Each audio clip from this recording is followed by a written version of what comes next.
सभी प्यारे साथियों का हमारे चैनल क्रिएटेड में स्वागत है। हमारे चैनल पर उत्तर प्रदेश पुलिस भर्ती 2026 के लिए अति महत्वपूर्ण वीडियो लोड किया जा रहा है। यह गणित की संख्या पद्धति पे आधारित अति महत्वपूर्ण क्वेश्चन है जो अधिकतर परीक्षाओं में पूछे जाते हैं, चाहे यूपीपी हो, चाहे आपका UP TET, C TET, SSC GD, लेखपाल, अन्य उपयोगी परीक्षाओं में भी पूछा जाता है। प्यारे साथियों, तो क्वेश्चन नंबर 22 की बात करते हैं। इससे पहले आपका 1 से 21 तक लोड किया जा चुका है।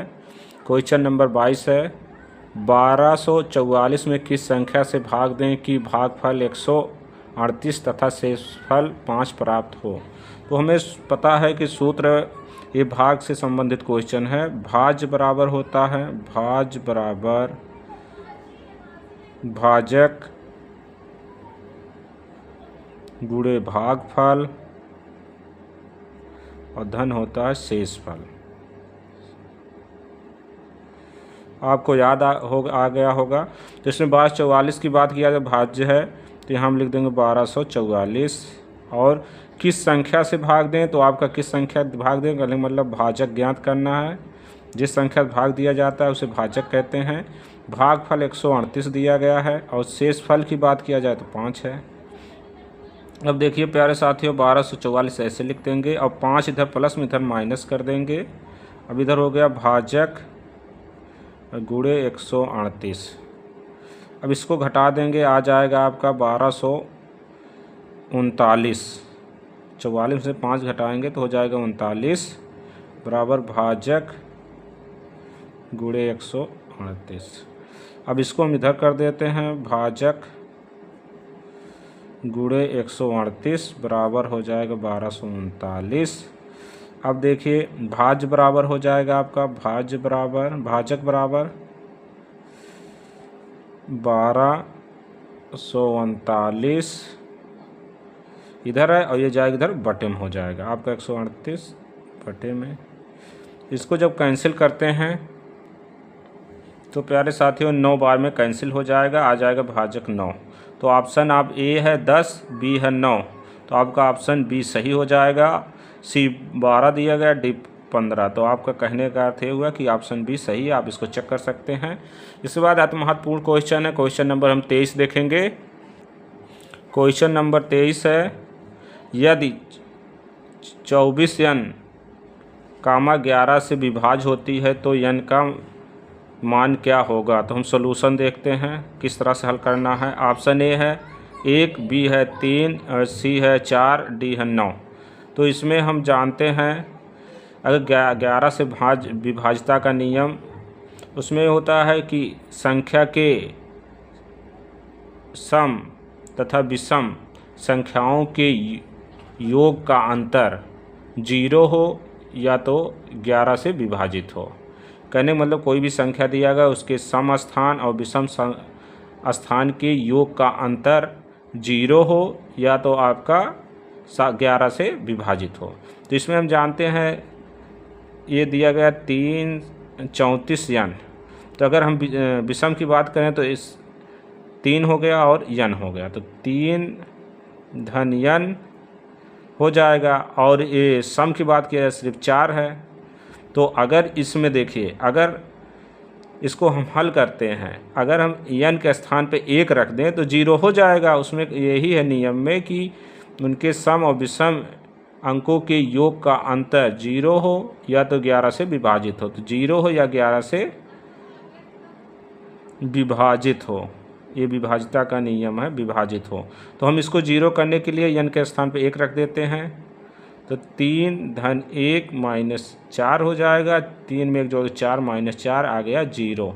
तो कहने मतलब n का मान 1 सही है। अगर हम 3 रखते हैं तो 6 हो जाएगा, 6 में से 4 घटाओगे तो 2 आ जाएगा, तब भी नहीं होगा। इसके बाद अगर हम 4 रख देते हैं, 3 में 4 जोड़ोगे 7, 7 में से 4 घटाओगे तो आ जाएगा 3, तब भी नहीं हो जाएगा।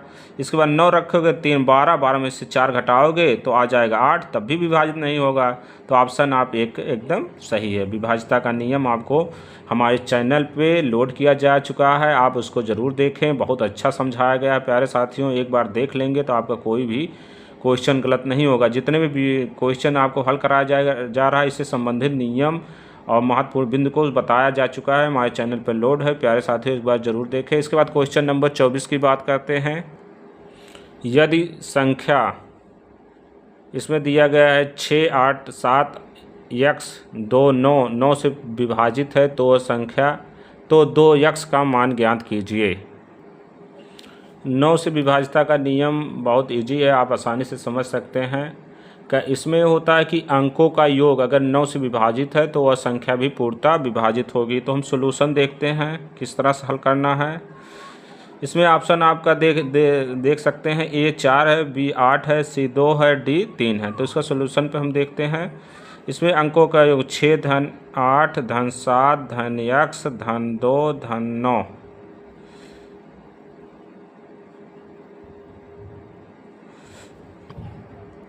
अब हम इसको जोड़ लेंगे x को छोड़कर। देखिए 6 में 8 जोड़ोगे 14, 14 में 7 जोड़ोगे 21, 21 में 2 जोड़ोगे 23, 23 में आप 9 जोड़ेंगे तो आएगा 32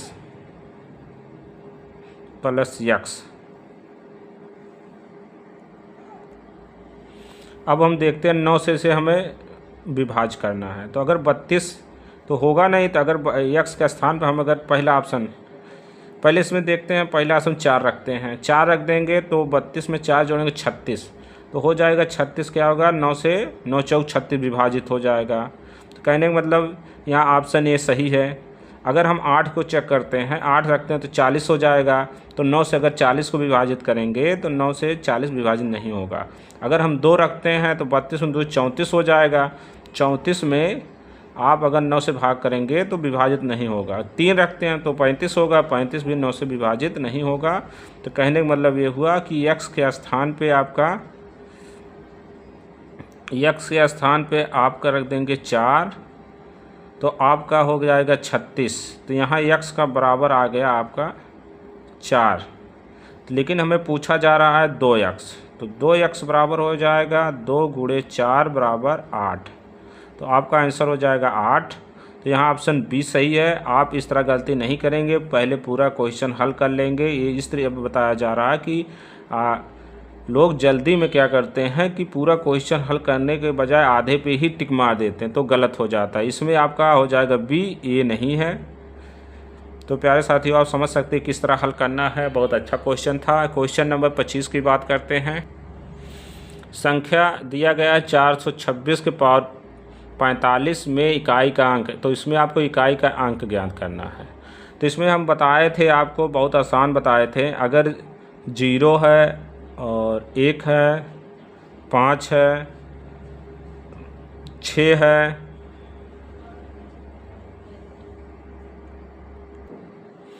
इतनी संख्या है तो इसमें इकाई का अंक हमेशा यही रहता है। तो आप समझ गए होंगे। तो यहाँ 6 के इकाई का अंक क्या होगा, 6 ही होगा, या इतनी घात लगेगा। ये आपका सिद्धांत है या नियम, आप यह चेक कर सकते हैं। बहुत इजी क्वेश्चन है, आप जितनी बार गुणा चेक करेंगे 6 ही आएगा इकाई का अंक। इसके बाद क्वेश्चन नंबर 26 की बात करते हैं। संख्या है 424 के पावर 25, इसमें इकाई का अंक ज्ञात करना है। तो इसमें देखिए 4 दिया गया। इसमें हम क्या करते हैं, इसमें 5 स्टेप है जो बहुत महत्वपूर्ण है। इस तरह क्वेश्चन अधिकतर पूछे जाते हैं। तो आपको क्या करना है कि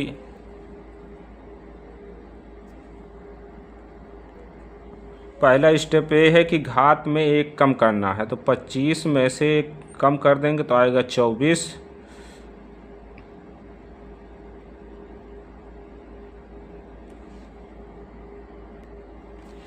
तो प्यारे साथियों, हम देखते हैं। तो 24 में से 25 में घटाएंगे 24। इसके बाद दूसरा स्टेप होता है कि इसमें 4 से भाग करना होता है। तो 24 भागे 4 करेंगे तो इसका शेषफल हो जाएगा आपका 4 6 24 0।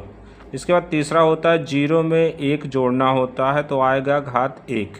अब क्या करना है, इकाई के अंक पर घात 1 लगाना है। तो 4 पावर 1 करेंगे तो वो हो जाएगा 4। तो इसमें इकाई का अंक आपका 4 है।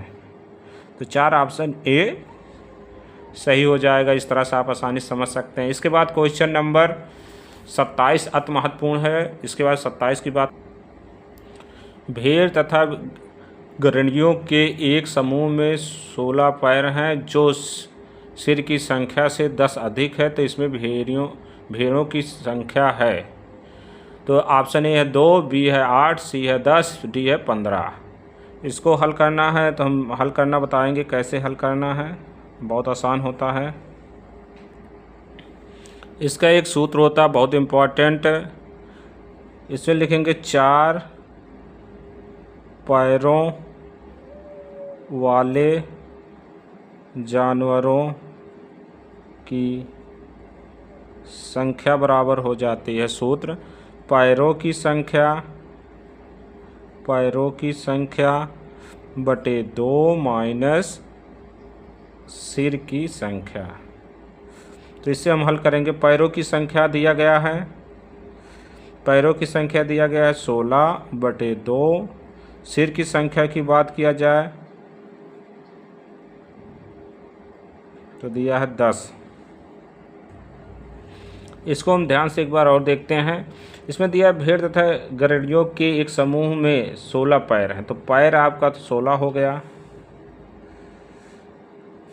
जो सिर की संख्या से 10 अधिक है। कहने मतलब अगर ये 10 क्या है 16 पैर है तो सिर पूछा जा रहा है। सिर क्या हो जाएगा 16 माइनस 10 मतलब अधिक है तो आएगा 6।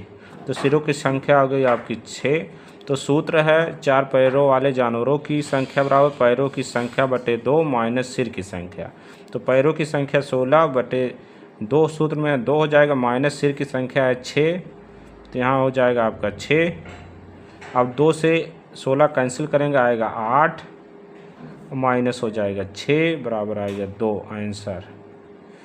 तो इस तरह से आपका आंसर आ जाएगा 2। ऑप्शन ए सही है, भेड़ों की संख्या 2। इसी प्रकार क्वेश्चन नंबर 28 है, उसको हम देखते हैं। एक चिड़ियाघर में चूहे एवं कबूतर हैं। यदि कुल 90 सिर कितना है सिर 90 और पैर की बात किया जाए 224, तो कबूतरों की संख्या क्या है? कबूतर की संख्या बताना है। सूत्र देखते हैं हम। 4 पैरों वाले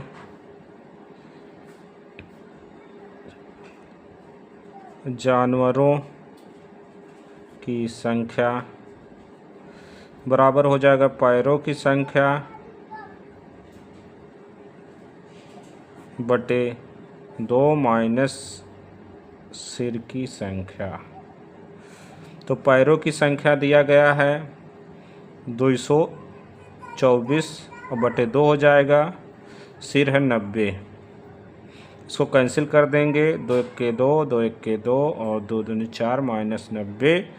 तो 90 में से जब घटाएंगे यहाँ आएगा 2, यहाँ आ जाएगा आपका और 11 में से 9 गए तो 22। कहने का मतलब ये हुआ कि चिड़ियाघर में आपके चूहे की संख्या आ गई 22। तो अगर कबूतर की पूछी जा रही है तो हम क्या कर देंगे क्या साथियों, कबूतर की संख्या बराबर हो जाएगा 90 माइनस 22। तो यहाँ घटाएंगे 0 में से 2, एक हासिल ले लेंगे 10, 10 में दोगे 8, 8 में दोगे 6, तो आ गया आपका 68। कबूतरों की संख्या 68, ऑप्शन ए सही है। इसके बाद बात करेंगे 29, जो बहुत इम्पॉर्टेंट है प्यारे साथियों। किसी व्यक्ति के पास कुछ मुर्गियां और गायें हैं। इनके पैरों की संख्या 140 तथा मस्तकों की संख्या 48 है। मुर्गियों की संख्या होगी, तो इसको हम हल करते हैं। तो इसमें दिया गया है पैरों की संख्या बराबर 140 और सिरों की संख्या की बात किया जाए तो 48 है। अब 4 पैरों वाले जानवरों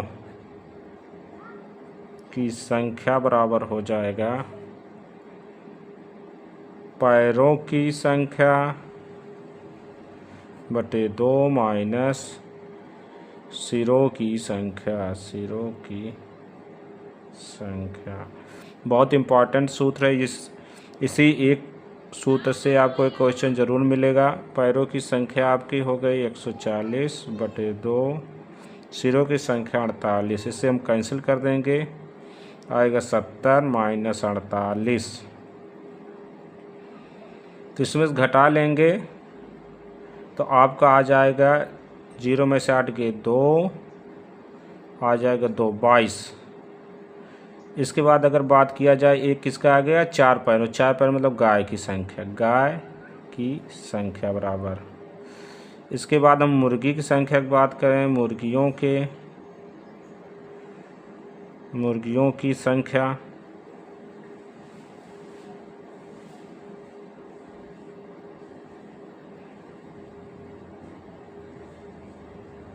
-48 माइनस 22, तो आ जाएगा 6, यहाँ 2 26। मुर्गियों की संख्या होगी 26। यहाँ ऑप्शन डी सही है। तो इस तरह आप आसानी से सही कर सकते हैं। क्वेश्चन नंबर 30 है, 3 के पावर 40 का अंतिम अंक कितना होगा। बहुत इम्पॉर्टेंट है, ये आपके लिए चैलेंज है। आपके देखे होंगे जितने भी क्वेश्चन हल कराएंगे सभी अति महत्वपूर्ण है। इस प्रकार क्वेश्चन अधिकतर UPP, CTET, UPTET, UPP, SSC, SI, SSC GD और सुपर टेट में पूछा जाता, लगातार पूछा जाता, हर बार आता। तो इसको हम कैसे देखते हैं। ऑप्शन ए है 1, बी है 3, सी है 7, डी है 9। तो इसको हम हल करेंगे। इसको हम बताए थे कि 40 में से आप पहले 1 कम कर दीजिए, हो जाएगा 39। 39 को भाग करना है 4 से, तो आएगा शेषफल 3, 9 चौक 36 आएगा 3। फिर 3 में 1 जोड़ देंगे, हो जाएगा 4। तो 3 के पावर हम लगाएंगे 4, 3 के पावर हो जाएगा 4 घात। अब इसको हल कर लीजिए, 3 गुणे 3 गुणे 3 गुणे 3, 3 त्रिका 9, 9 त्रिक 27, 27 3 81। तो आपका इकाई का अंक आ गया 1। ऑप्शन आपका 1 सही है, 81 में 1 है। तो इस तरह से आप आसानी से हल कर सकते हैं। और आपको अगर ये वीडियो उपयोगी लगे तो अभी तुरंत चैनल सब्सक्राइब करें, अपने मित्रों को तुरंत शेयर करें, ज़्यादा से ज़्यादा शेयर करें। वीडियो देखने के लिए धन्यवाद। आगे इस तरह आप दूसरे लेसन का वीडियो लोड किया जाएगा। वीडियो देखने के लिए धन्यवाद।